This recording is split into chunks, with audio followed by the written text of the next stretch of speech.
Hello everyone, most welcome back to our new vocabulary lesson. আজকে আমাদের এই vocabulary লেসনের আরেকটি নতুন ক্লাস ফ্রেজ অ্যান্ড ইডিয়মের সকলকে স্বাগতম। আজকের ক্লাসটির মধ্য দিয়ে আমরা আরও নতুন 5টি ইডিয়ম অ্যান্ড ফ্রেজ শেখার চেষ্টা করব। আজকে প্রথম যে ফ্রেজ অ্যান্ড ইডিয়মটি আমরা শিখতে যাচ্ছি সেটি হলো do human service. Do human service অর্থ হচ্ছে বিনা স্বার্থে ভালো কাজ। ডু ইউম্যান সার্ভিস এর অর্থ হচ্ছে বিনা স্বার্থে ভালো কাজ, যাকে আমরা ইংরেজিতে মিনিং করি। যদি আমরা এর মিনিং খুঁজতে চাই তাহলে হচ্ছে render valuable service. Render valuable service, do human service that means বিনা স্বার্থে ভালো কাজ, যাকে আমরা বলছি রেন্ডার ভ্যালুয়েবল সার্ভিস। এখন এর একটি এক্সাম্পল আমরা দেখতে পারি, it is really a good work to do human service. এটি সত্যিকারই বিনা স্বার্থে ভালো কাজ করা। It is a really good work to do human service. তাহলে render valuable service that means বিনা স্বার্থে ভালো কাজ। তাহলে এখানে আমরা ডু ইউম্যান সার্ভিস এর ইংরেজি মিনিংটা জেনে নিব, রেন্ডার ভ্যালুয়েবল সার্ভিস। এর পরবর্তী যে প্রিপোজিশনটি আমরা দেখতে পারি ফ্রেজ অ্যান্ড ইডিয়ম, সেটি হচ্ছে ইট humble pie. Eat humble phi অর্থ হচ্ছে অপমান হজম করে ক্ষমা করা। এর অর্থ কি ইংরেজিতে? To act very humbly. To act very humbly that means অপমান হজম করে ক্ষমা করা। Eat humble pie. এখন একটি এক্সাম্পল আমরা দেখতে পারি, I cannot eat humble pie as I don't desire that.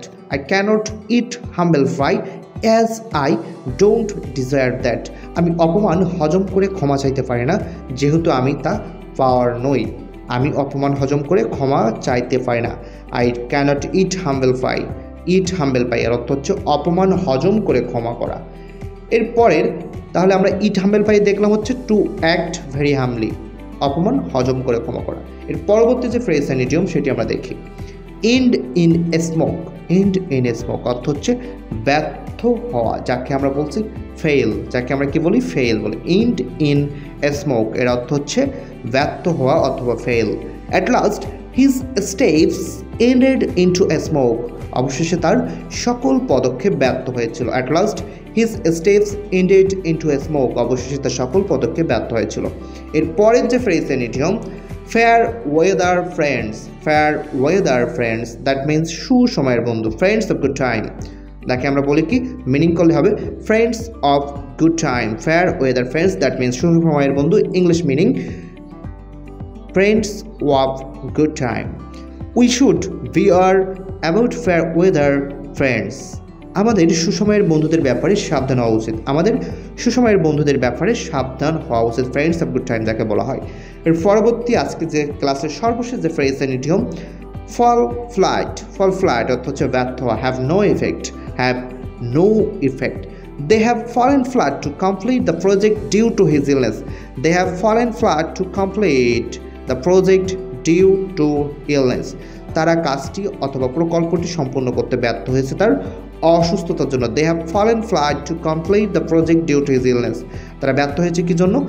তারা কাজটি বা প্রকল্পটি সম্পূর্ণ করতে ব্যর্থ হয়েছে তার অসুস্থতার জন্য। They have fallen flat to complete a project due to his illness. Fall flat অর্থ হচ্ছে এখানে ব্যর্থ হওয়া। তাহলে আজকে যে 5টি ফ্রেজ অ্যান্ড ইডিয়ম দেখুন সেগুলো আবার একবার রিভিশন করতে পারি।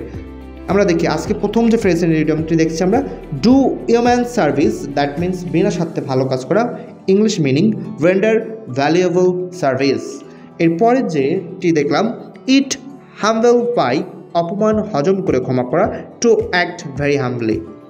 এরপরের ফ্রেজ অ্যান্ড ইডিয়মটি ইন এ স্মোক অর্থ হচ্ছে ব্যর্থ হওয়া, দ্যাট মিনস ফেল। এর পরবর্তী phrase and idiom, fair weather friends that means friends of good time, Bangla সুসময়ের বন্ধু। এবং সর্বশেষ যেটি দেখলাম, ফল ফ্লাইট অর্থ হচ্ছে ব্যর্থ হওয়া, have no effect. Have no effect. So thank you very much for watching this lesson. Stay safe.